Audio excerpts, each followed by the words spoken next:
Hey everybody, welcome back to Bethesda Game Days. How's everyone doing?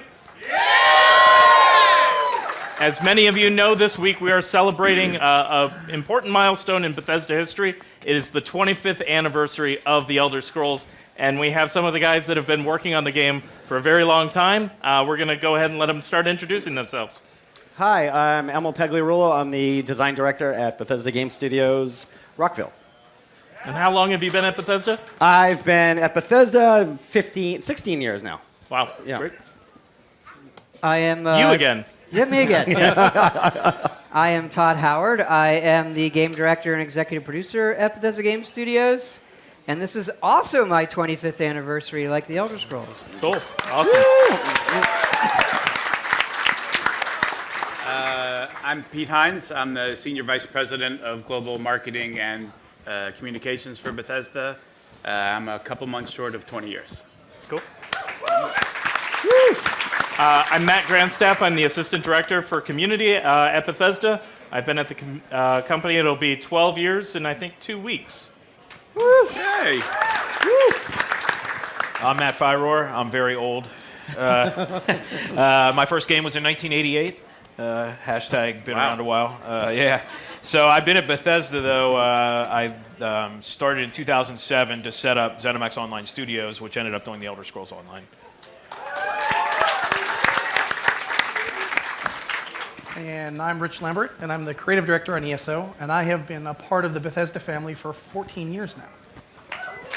Awesome. So before we begin talking, we actually have the premiere of a video we've put together to commemorate the 25 years of The Elder Scrolls. So let's watch it. These worlds are very, very precious. They're very hard to come by. I like that I can live in a completely different world. The series has been an amazing experience for us, and the fans have let us know it's been an amazing experience for them. I'm so glad to be back in Skyrim. The community inspires us to push ourselves even more. They're not just players, they kind of become your friends and they become a part of your life. This is their world. We created it, but it's their world and they love it. When you look at a community that is this strong, always believing in it, that's very, very special.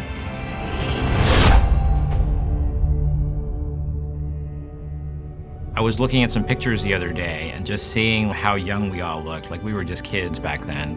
When I first started working on The Elder Scrolls, there were less than 10 people working on it. It was a very, very small team. They were great times. We were having all sorts of fun, and it was definitely an atmosphere of camaraderie. Everybody pitched in and did whatever they had to. One of the first things I did here was producing the CD-ROM version of Arena, a game I still love. Specifically what I remember about Arena, the thing that really sticks with me is the sense of the size of the open world and the possibilities before anyone was referring to games as open world.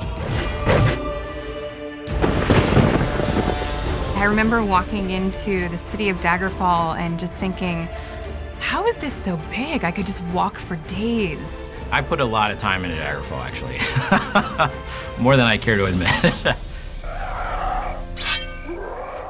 Each game has that moment where you work and then you see it kind of pop off the screen where like, yeah, that's it.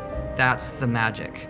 With Morrowind, it was getting that moment where you step off the boat. I'm talking to these characters and like the interactions were like so real to me at the time. It is a unique thing in the industry to have a community that's been around for this long. It also has the effect of inspiring what's coming down the line. Things that may have been brushed aside in the dev process that are now going to be put into a game that otherwise wouldn't have been taken into consideration if it wasn't for the community. On Oblivion, as it started to come together, I think we all had a sense visually we're going to knock it out of the park with this. The first time we got the forests generating and running, this felt like something you hadn't been in. I was so anxious and so happy and so excited to be playing this game. I hadn't felt that in such a long time. The community and the people who play this game are 100% of the reason you do everything that you do for a game. If that's not who you're doing it for, I don't even know why you're bothered making it. Every single game, we basically throw out everything we did in the past and say, all right, it's got to be better in every way this time. How are we going to do that? We approach it as its own thing. We absolutely listen to the fans. We read everything. We're going to focus on what we want this game to be and what it does well. In Skyrim, we pushed the needle over on the dragons, where they were beasts in the world. Someone had put them in the game, and then we were just testing something else, and this dragon randomly arrived and created this magical moment of havoc. So, okay, this is going to be something special. Quakecon 2011, about 3,000 people got in to see Todd demo Skyrim. He was just sitting there with his Xbox controller. At some point, a woman went into labor, but for whatever reason, I think because Skyrim is awesome, she did not leave the presentation. She wanted to stay until the end. It's so amazing. It really is. Skyrim was what people were searching for. Today's the eve of 11/11/11. We're about to go pick up Skyrim. This game has changed my life. Skyrim brings people who don't play games into games. Holy cow, I'm gonna die again. Skyrim grandma is, I get tongue-tied, her name is Shirley Curry. She's been playing Skyrim for a number of years now. And she's just very passionate about the game. Didn't I just charge that with a grand soul gem? She's honestly one of my heroes in the community. These are people that are playing the game as obsessively as you were making it. We didn't know Fusroda was going to be a meme. Fusroda! I didn't catch that. Fusroda! They're an expression of the community's joy or whatever other emotional reaction they might have to the game. And every time we see it, we go, yep, that's right. Sweet rolls have been in every game, but we don't know that people are going to latch onto that and want to make them in real life. They are the passionate community that keeps us going. I used to be an adventurer like you, and I took an arrow in the knee. Can we go back a sec? What did you say? I used to be an adventurer like you, but then I took an arrow to the knee. Yeah, I thought that's what you said. We told fans that the first person to have a child on November 11th, 2011, and name their child Dovahkiin would get Bethesda games for life. And there is a child that was born that day that they named Dovahkiin.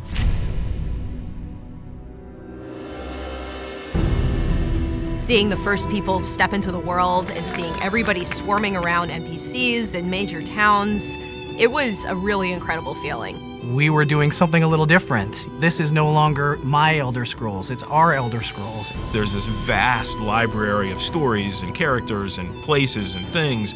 That relationship between us and BGS being so strong allowed the whole thing to happen. No, oh, tears. There's no way he can get past Oh, God. Daedra. I like to think of the game as we built the house, but the community really makes it a home. Some players have even met their significant others and gotten married. After meeting somebody in ESO, they get married in real life. The Elder Scrolls Online community has definitely become a family. They even use the hashtag ESOFam kind of lovingly.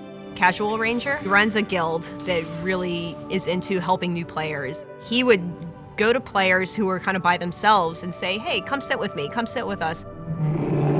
Last year, Casual Ranger, he was expecting his fourth child and his computer died. So the community very quietly raised enough money to surprise him with a brand new computer.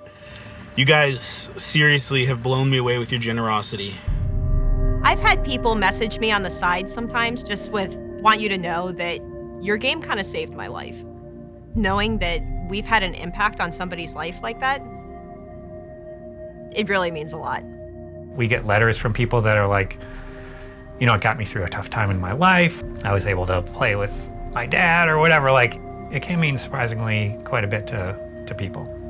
They can live in this other world that allows them to be strong or explore or get out of your own head for a little bit. That is not why you set out to make a game or make something, but when you see the impact it can have on somebody's life to get them through a really bad time, those are the ones for me that mean the most. It's amazing to see that it keeps growing. It inspires you to do great things. The Elder Scrolls is really rich and has been able to go beyond being single-player RPGs to a card game that has, been lauded for being unique and different. And then being able to see it expand from just a PC game to PC and console to now it's on mobile with Blades coming up. I mean, there's some really cool things in the works. It looks and feels like Elder Scrolls, but it's made for your phone. It sort of harkens back to Arena and sort of the classic dungeon crawling experience. That's the most fun part, which is being able to figure out what the community wants and then giving them more of that. We're building the technology now that is going to fuel our future games. We're using photogrammetry to scan in all these real-world assets and push our future tech for games to levels we have not done before. With the encouragement of the fans, we're even immortalizing Skyrim Grandma using that technology. This means a lot to me because I would be extremely happy to know that somebody else was playing with my character in a future Elder Scrolls game. Watching the fan reaction videos for Test 6 and seeing people get emotional about it, it's a pretty incredible feeling. It's sort of an obsession to make the perfect Elder Scrolls game, so I don't think that's ever going to go away. I imagine my grandkids will be playing new Elder Scrolls games. I imagine their grandkids will be playing new Elder Scrolls games, and that they will be new and fresh and exciting. I am confident that at a 50-year mark, there will be people that care about it, and that says a lot for the series. Our fans are the biggest, most important aspect of our games. They're a family in a way, and this becomes the Bethesda family, and I'm just proud to be a part of it. It's all about the community playing together and being together. I think when we look back, it speaks to us always believing in it, the fans believing in it, and our shared history. It wasn't this thing that just magically appeared. It was a very long, steady road, and we hope to walk that road for a very long time.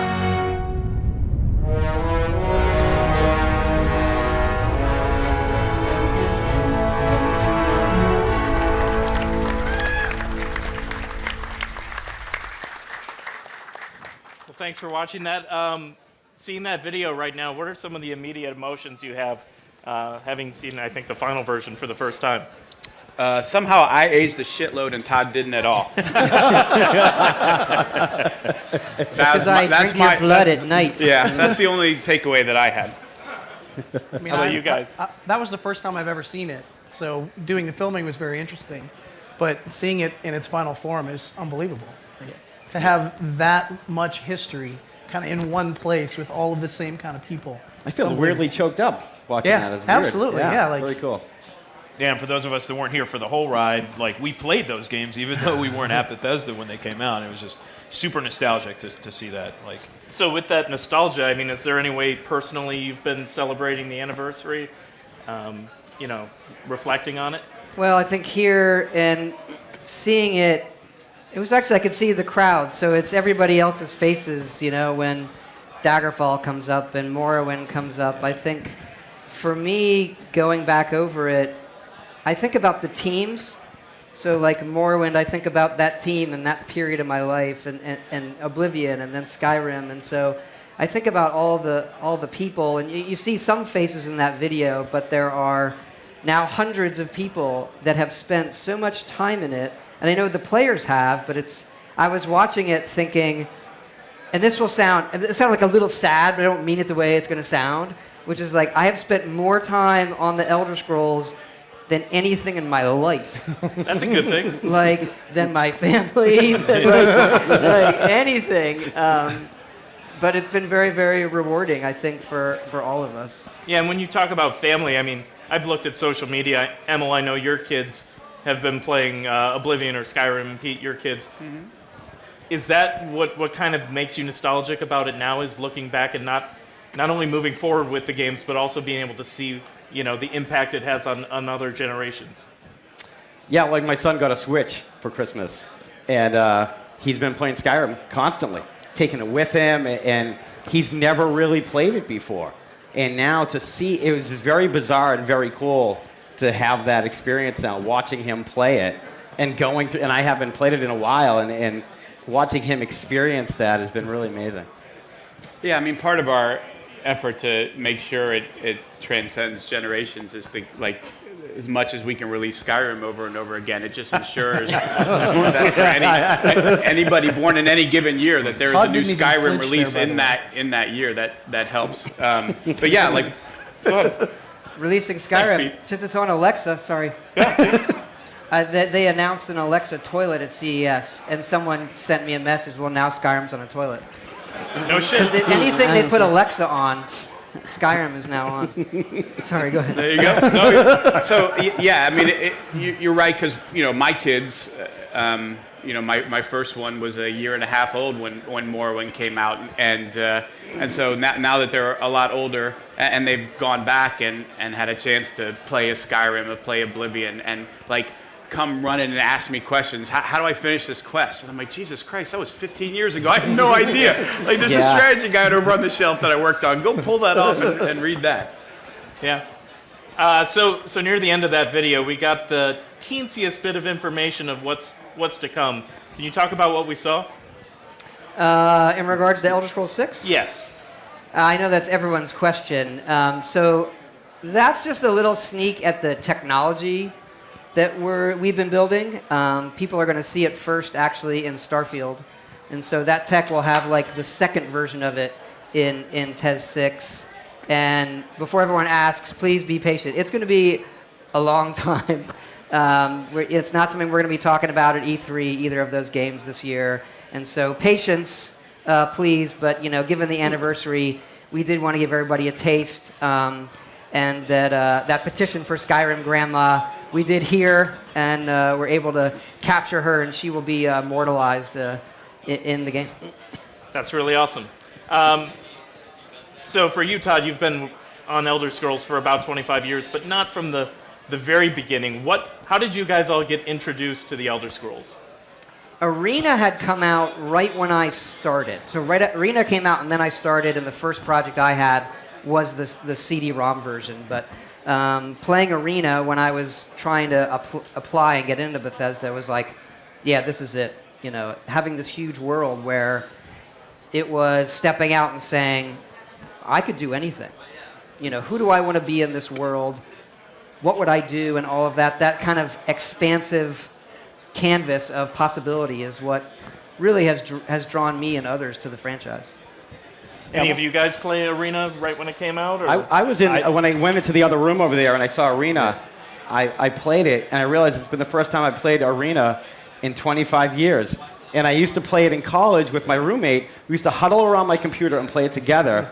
And at one point, we ran out of memory. And we had to configure our smart drive. If you guys are old school PC gamers, remember smart drive. And we tried to figure it out. And I remember we had to call Bethesda tech support to get someone to help us configure it. I think it's probably Mike Mazuka or someone who answered the phone. Someone who's still there to this day. So, yeah. Yeah, I managed to skip Daggerfall somehow, but I played Arena when it might not have been right when it first came out, but yeah, that was it was a moment because I was in the DC area along with Bethesda, so it was kind of known they were in the area, and it was cool that you could play the game that they had just come out with. So it was it was a moment. It definitely was. It was a big epic thing, and it wasn't like anything else that was out there. Rich? My first was Daggerfall. That was what I got into, and then I went back and played through some of Arena. But yeah, Daggerfall was kind of my first love, right up until my first corrupted save, and then I kind of put it on the shelf and waited for Morrowind. Cool. So, writing an Elder Scrolls game, how do you get started with something that's that expansive? I know you've been doing it. Like, where do you start? We focus a lot on kind of the story and the feeling. So, for us, when we went back and did Morrowind, it was nostalgia. Matt and I talked a lot about that. It's nostalgia. And with Somerset, it was high fantasy. And that's kind of the very start is what is that feeling that you want? And then from there, we start digging into the stories. Yeah, we have that one word pitch to the team. It's like, what's this going to be about? With our Morrowind, it was nostalgia. Like that was and with Somerset, it was high fantasy. Right, and with Elsewhere, it's revenge, right, and that informs all of the stories that get told throughout that whole thing, right? It's like that's the feel, and that's kind of the emotion that you want to get across from it. That on online, that's where we start. Cool. I will tell you that when you start working on a product like Elder Scrolls professionally, like when you're in the studio, you think you know it. You think you know it as a fan and the stuff you read online, but you don't realize is the people in the studio who have worked on this stuff, they have their own set of rules on the things that they think are important. And so, like, we've had talks with that Tezo, Dark Brotherhood, the good back and forth, like, what do you guys consider? And I remember my first week at Bethesda, I was working on Blood Moon, the Blood Moon expansion Tomorrowland. And I had created this guy, this goofy character called Uncle Sweetshare. And he had a red Colovian hat, a red Colovian fur vest, and he gave out candy to people. And he had this goofy sing-song rhyme. And I was basically creating Santa Claus. Because I was looking at Solstheim, I looked at the snow, the reindeer, and he had Santa Claus. And I remember Todd came up to me, he's like, what are you doing? I'm like, it's Santa Claus. He's like, you can't put Santa Claus in Elder Scrolls. I'm like, why not? It's like, there's no Santa Claus in Elder Scrolls. I was like, well, what if we turn his outfit white and the candy's made with moon sugar? Can we do that? And he's like, yeah, that we can do. So that was basically how my first week at Bethesda, I learned that you can get Santa Claus in the Elder Scrolls if he's a drug dealer. For future reference, if you want to. I'm going to remember that. Noted. I mean, for us, just to echo what Emil said, you think you know, and we've been working very closely on Elder Scrolls for a long time. And when we were doing the Dark Brotherhood, and we had this really big, long pitch, and we sent it off to Emil, and we thought we knew, and we got like 5 pages of feedback back going, you screwed up here, no, you got this wrong, And it was awesome, though, to think that, that knowledge that you all have and how it's your babies, how different the rest of the world sees it. And I think that's the beauty of the lore in general, is it's multiple perspectives. And the end point of that process, when I finally played it, I was like, I don't know if I'm going to like this. I don't know if I'm going to like this. I don't know if I'm going to like this. And I loved it. I was like, this is awesome. Yeah. Like, wow, you guys knocked the ball out of the park. For all of you out there that don't know it, Emil wrote probably the best quest line in any game ever in the history, which is a Dark Brotherhood quest line from Oblivion. So, thank you for saying that. Yeah, like it's always been my favorite moment in Elder Scrolls. Like I totally love that. So Emil, where did you draw inspiration for Dark Brotherhood? I have a very dark sense of humor, and so and my kids are teenagers now, and I have a very dark sense of humor with them. And recently, I was driving my 15-year-old daughter to a bus to take her on her school field trip, which was to go to New York City to see the King Kong musical. And we were joking in the car. I'm like, wow, wouldn't it be funny if the big animatronic hand crushed the actress and blood squirted everywhere and everybody jumped up and started clapping because they thought it was part of the show? And I was like, oh, I got to use that. There's something there. So it's just, you have to have fun with it. You have to think, if you have a dark sense of humor and you see with something that's so dark, you have to visualize it as a little bit funny so it's not too dark, Yeah. Cool. Talking about the lore a little bit, I think we had an email conversation a couple months back. You were talking about how you relate lore to real-world history.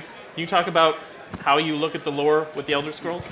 Yeah, I think it's important that when you look at I think people want the answers always. Like, what is truth? Or what is truth in the history of Earth? Truth is often written by the winners, right? And that there are always different perspectives on what happened in history. And so we do take that approach with the lore in Elder Scrolls, where all perspectives can be correct, or which one is more correct. That's why we get in these debates over, hey, what is truth? And so for us, it's sort of a priority. The truth in Elder Scrolls primarily is what you saw on the screen. Like, you can read 1,000 books and say there are no dragons, and if a dragon shows up on the screen, well, you saw it happen in a game. But it's not just the current games. We've got to go back to Arena.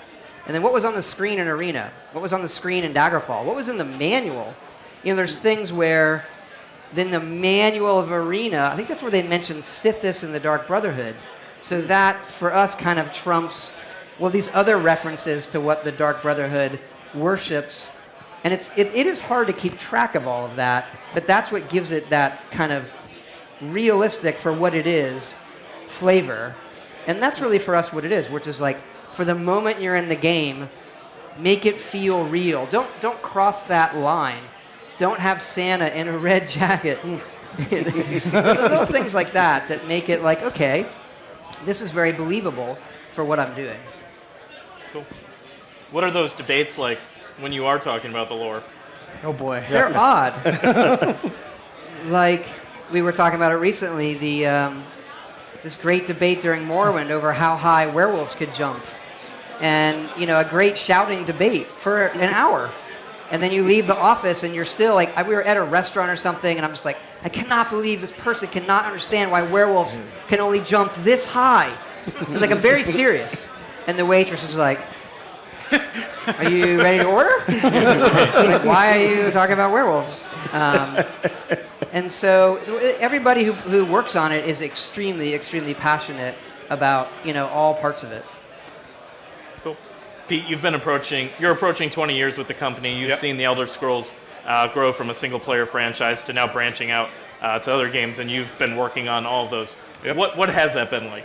Well, it's been unique because, in some way, shape, or form, every Elder Scrolls game comes back to somebody, right? Whether it's Emil or it's Kurt, hey, is this right? Or, is the design for these cards that the Legends guys came up with breaking any lore? Are we allowed to use this character? But I'm pretty sure I'm the only person in the company in the last 20 years who's worked a lot on every Elder Scrolls game because, Todd and Matt talk a lot about ESO stuff, or Rich and Emil do, but none of them are as involved on Legends, or Emil's not writing quests for ESO. So I've gotten to experience it and see it and see it sort of grow from what it was to what it is in a way that's pretty unique. And You've been writing strategy guides? I gave up writing manuals and strategy guides. Yeah. Actually, I still very much, I'm very proud of writing the Morrowind manual, which Todd just thrust on me one day. He's like, hey, this manual sucks. Can you please take this over and write it? Getting into that kind of nitty gritty, but then also getting to Matt and I were there the first time a game of Legends as we know it got played was me and the guy who came up with the idea, Paul Denon. Played a match with paper cards that he printed out on a tabletop, on a table with printed, and he sort of represented this is what runes do, and so it's been really fun to see the Elder Scrolls as it's evolved, and in every case go from the very, very earliest beginnings and concepts. All the Todd and I were part of the process of finding Matt to start the studio, to start what became the Elder Scrolls Online. So it's just really cool to see the series as it's grown and evolved and become, what it is now. How quickly did you know you were going to be working on an Elder Scrolls game? Was that a given, or? As we know, there are two IPs at the company, and I've been a huge Fallout fan for my whole life. So, but I was hired. Literally, ZOS was set up to do Elder Scrolls Online. So I knew from the beginning, even though I begged and pleaded a little bit. But yeah, so we were on Elder Scrolls right from the very beginning. In fact, the first 4 months I was at the company, I actually sat with Todd's team and it was right after Morrowind shipped, so they were still doing DLC, so there were still some design meetings going on, just so I could get the, how people talked and communicated, and what you did and what you didn't do with the lore. And Rich was already at Bethesda then, so when he wanted to come over and work, he was working on Oblivion, and he wanted to work on the online game. So I got an expert immediately, and we went from there. Yeah. So you were on Oblivion? Yeah, I was a producer on Oblivion, and I guess I was a bit of a pain in the ass because I would go to Todd a few times and be like, hey, we should really make Elder Scrolls an online game. And one day I got called into his office and I was like, uh-oh. And Matt was sitting there and he's like, Matt, this is Rich. Rich, this is Matt. Matt, please take Rich. All he does is talk about making online games. And we talked for 2-3 hours and they hired me. So that's incredible. Now we've got Blades in early access. It's a dungeon crawling experience, kind of harkening back to the original days of Arena. What is it like now being on a mobile platform with a BGS Elder Scrolls game? Yeah, we play a lot of games on our phones. We have them with us all the time, and with sort of this, Arena really is a giant dungeon hack on a massive scale. There are other games at the time people don't know. There's a great game, Legends of Valor, and some other SSI games and things like that we had liked at the time. And we still wanted, I wish I had a really good dungeon hack experience on my phone that I could play in little bite-sized chunks, and that was really the genesis of Blades. Hey, what would this be like? And we just kept adding to it and doing the town building section, and whereas it's not a full-fledged Elder Scrolls game, it still has that feeling of, I have my character, I can go out, I can accomplish these things, and talk to people in town, and so just came out this week in early access. We hope everybody checks it out, and so far it's going really, really well, and we're gating access right now, but we're very soon going to be letting all the other millions who are waiting into the game. Now, I wasn't there, and you got there after it had shipped and before the CD-ROM, but as I recall, that follows how Arena became Arena, right? They didn't set out to make a big open world. Like, it was literally like a gladiator combat game that they just kept adding to. And you can find, if you look at Arena, there are files where you can find all the names of the gladiator teams. And the Blades were one of the gladiator teams. And that's why it's called Arena. I never knew that. And then it kind of grew. Like, well, what if you could not just fight in the arena? What if you go walk around the town? What if you go outside the town? What if you go walk around all these provinces? And that's kind of how it started. But if you dig into the files, you will find remnants of that in the game. So a trivia moment, the dragons that you see flying out of the door in the Elsewhere trailer fly out of the Halls of Colossus, which is a dungeon that was in Arena. It was one of the in Elsewhere, so it kind of all ties together. Another point of trivia, in Oblivion, there are the posters for the arena in Oblivion, and they're actually sort of modeled off of the cover art of the original Arena game. The other one I like is there's a plaque that we put in the arena, which is the very first screen you see in any Elder Scrolls game, which is a quote from such and such Genji Blade Master, first area. The best techniques are passed on by the survivors. That's right. That's cool. I always love that. So you see it right when you boot up Arena, and then I believe it's a plaque in the arena in Oblivion. Cool. So we're here at Bethesda Game Days. This is about the community. What are some of your earliest memories of how the community was reacting to your games? Well, we would be on the forum. We had the forums back in the day when we had done Morrowind. Well, first it was CompuServe. Okay, I was going to ask, was it Prodigy or something? So let's go back to Prodigy and all right, everybody know what I'm talking about? No, there's a lot of youngsters out there. Okay, so there used to be these online networks, and CompuServe and Prodigy were really big. This was right after Arena, and our CompuServe moderators, there was a little forum there, or bulletin board system, and they went by the handles Dibella and Mara, and the gods in the Elder Scrolls are named for the CompuServe forum managers. And then a lot of those people wrote some of the initial books that were then edited by the writers at the time. So that was kind of the first people talking about, this was during the making of Daggerfall. Yeah, but I remember putting up the forums somewhere during the process of Morrowind, and this is back when the entire marketing, PR, and community team was me. Was you and then maybe Wagner later? No, yeah, like Mike Wagner wasn't even there yet. It was just me. And we put up the forums. And I remember at one point going over to Todd and saying, people are flipping out because there's not spears. Why is this a thing? And he was like, because Elder Scrolls fans, like that, they care about everything. And I remember there have been over 20 years, every version of, like, if you don't have this feature, I'm not buying. But my first one was no spears, no purchase. Yep. Like, still get some of that. We hear that from time to time. Yeah. To this day, we still hear that. Yeah, spears and then climbing were the first two like major controversies on Morrowind. Like those two features were not, and I think climbing was because we were worried they were gonna like break the game. You break the game easily. I climb out. Climb out. Elder Scrolls 6, all climbing and spears. That's all it is. Sweet. Yeah, can't wait. Confirmed. Game of ladders. More nuggets. That's great. That's it. So what broke the camel's back that you hired me? I think I had decided I had taken enough bullets and I knew we were about to announce a Fallout sequel, and I needed somebody else to step in front of me as the meat shield on that one. I think that was your first title, Meat Shield. That was our first conversation. It was like, hi, Meat Shield. Yeah. What are some of the biggest ways the community's inspired you guys? I mean, for us, you know, with an online game, with ESO, like, the game literally wouldn't exist without the community. Yep. So, like, I mean, and pretty much everything we do in the game, I think I even said it in the video, is because we get a ton of feedback from people that play the game. You know, we actually watch people play. We watch a lot of streams. We read the boards, and, you know, people come up with the craziest ideas of how to do things with, like, our housing system and just funny ways to do things that we would never have thought of. And it's amazing to see the excitement that people have to do those kinds of things, to just go in and kind of mess around and kind of live in this virtual world. It's unbelievable to be able to wake up and go to work every day and just watch people live and exist in a world that you help create. Yeah, for me, it's the creativity. You know, you get to watch people do the unexpected. You know, and a lot of people, when they're going in and they're doing the questing and they're living their character, you know, through their character.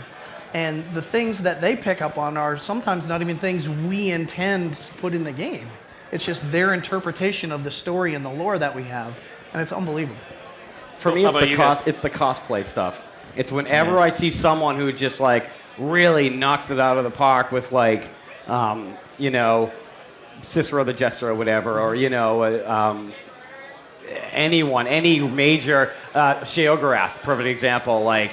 The lengths that fans go to make these costumes and to live as those characters always blows me away. Do we have any Elder Scrolls cosplayers in the audience right now? I saw one. She was in the other room by the bar. I saw somebody in... Fine demo. Just to, you know, one of the things I think that is the most fun and interesting, and you know, we touched on it a little bit in the video, but it is, in fact, meeting the people. Like, we definitely, as a company, make games as a form of entertainment for people, right? Like, we're trying to make something that we think is fun and that we think you'll have fun in.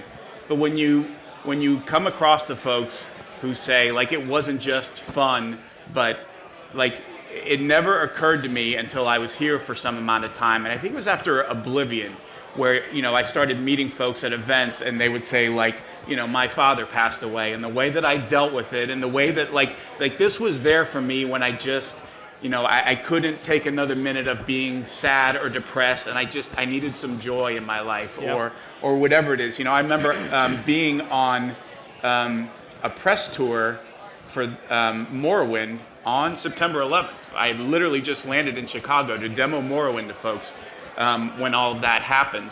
And, you know, there's that period of sadness, but then sort of the realization, like, where you could think, well, games really don't matter in a time like this. But you realize pretty quickly, like, they matter even more in a time like this, because at some point people want some normalcy. They want some joy. They want a little bit of escapism. And to see how excited folks are for TES 6, and to know that not only is it going to be crazy fun and awesome and a huge adventure, but that game has that ability for all of these other people is, you know, I just think it's another awesome opportunity to put that out there and have that be something that folks have in their life. Yeah. For me, it's this started happening while we were making Skyrim. I guess Skyrim got announced, and our studio had become popular enough that we started getting requests from the Make-A-Wish Foundation that we're very active in now. And so you have, you know, they're usually teenagers. They don't bring kids in to play our games, but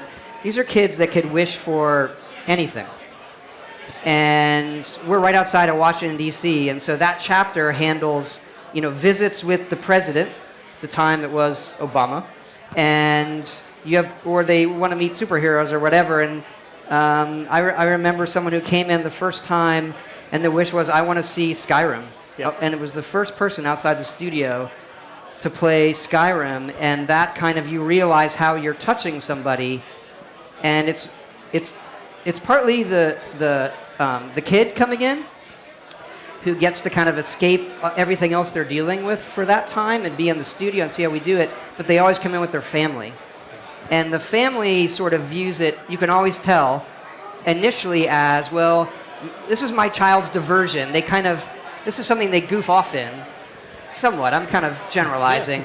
But then they come and they spend the day at the studio, and you see the parents and the family change. And they honestly have this new connection with their child over, like, look how much goes into this. Look how this is very, very important. And that to us is the best day at work you can spend with those people. Yep. Cool. We're going to take some questions I pulled from Twitter, but before I do that, anything on the Elder Scrolls you guys just want to set the record straight on? Nope. I would actually like to say that I think it's important for me that the community knows just how collaborative making an Elder Scrolls game is. Like, we're the people on the stage, but there are so many people whose faces you don't know or voices you don't hear, you know, and every time you make a quest or a level, you know, it's a team effort from beginning to end. And that's really important for me that everybody knows that, how hard everyone at the studio works to get these games made. Absolutely. Yeah. You can't say that enough. I agree. I mean, that's a huge part of it. You know, it's not one person that's responsible for it. So. Well, and it sort of goes back to the very first point you made about what do you take away from that video. Yeah. You know, for me, and Todd mentioned this to me the other day, which is like, you know, all of his leads on Morrowind are still at the studio, except for one who's at this point retired. But like, how many people from those videos? I'm like, still here. Like that. There's a lot of folks, to Emil's point, that, you know, a lot of you have never heard of, or maybe you saw their names in the credits. But those folks have dedicated, you know, literally the majority of their adult lives to making the Elder Scrolls and making like great Elder Scrolls games. Yeah, and for you all in the audience that aren't familiar with the game industry, it's really not common at all for people to be at a company for more than 5 years, much less 10, 15, 20, 25. Like, that just doesn't happen. Like, it's amazing to work on Elder Scrolls. Like, it's so cool. It's the perfect IP for games, the type of games that we make. Okay, I've got some Twitter questions, and there's a range of different questions. I'll start with a light one. There was a lot of hype a while ago. This is from Mike the Liar. There was a lot of hype a while ago about a Skyrim port for fridges and thermostats. Never heard anything about it. Can you shed any light? Well, that would be the Alexa one. And I don't know if people have played Skyrim Alexa. It actually features some of, I think, Emil's best writing. Because you just have to listen to it. And if you play it, this is like, I don't know how much. Have any of you played Skyrim Alexa? Yeah. Right, it's basically a joke of a game. Not that it's bad, but it was a joke that went too far. But the annoying fan is one of the enemies. And so all of the enemies, when they attack you, it's described. You know, the spider attacks, and it goes like this, and it does 5 points of damage. And then when you kill it, it says it curls in a ball and screeches. Well, the annoying fan is written that he goes in for hugs that do like 5 to 10 points of damage. And then you just like, attack with my sword, and when he dies, like, the annoying fan crumbles to his death. And with his last breath, he says, I love you. No, he says, you're the best. You're the best, yeah. It made me laugh so much. Nice. The Elder Memes, who I think is here, asked a question of, what's the funniest issue you've ever encountered playing an Elder Scrolls game? Ooh. Well, there's a lot to choose from. There's a few. I mean, I remember one distinctly from Oblivion. It was during a playthrough, and it was I was looking for this NPC, and I couldn't find him anywhere, and I found him dead in like a dark corner of one of the cities, and I looked in his inventory, and there was like a piece of cheese with the red handprint on it, and so I extrapolated what happened was he stole the cheese, and a guard chased him and killed him. And it was almost like this weird experiment in AI at that point. It's like, oh, great, we'll be talking to him. Cool. Yeah. Lucky Leaf Studios asks, how did the name The Elder Scrolls come to be? Ooh. Do we know that? I actually do not know. Wow. That was the campaign. That was the campaign that the group at Bethesda had been playing, the World of Tamriel. That was the role-playing setting that had been made up by people like Julian LaFay, Ted Peterson, Vijay Lakshman, who really did the initial world design of the Elder Scrolls. Huh. Some things will never be known exactly. you guys ever think about remaking some of the older games? I mean, that's sort of kind of what we get to do in Elder Scrolls Online. We get to go back and look at Morrowind. We look at a lot of, what happened in Arena. What areas haven't we been to in Arena? How can we, extrapolate some cool stuff there and do that kind of thing? Yeah, So, in Elsewhere, which is going to come out soon, no one had been there since 1994 in Arena, so it's been 25 years. So we got to go look at what they did there, which was extremely basic and kind of tell different stories there. So always get to reinvent a little bit when we do that. Cool.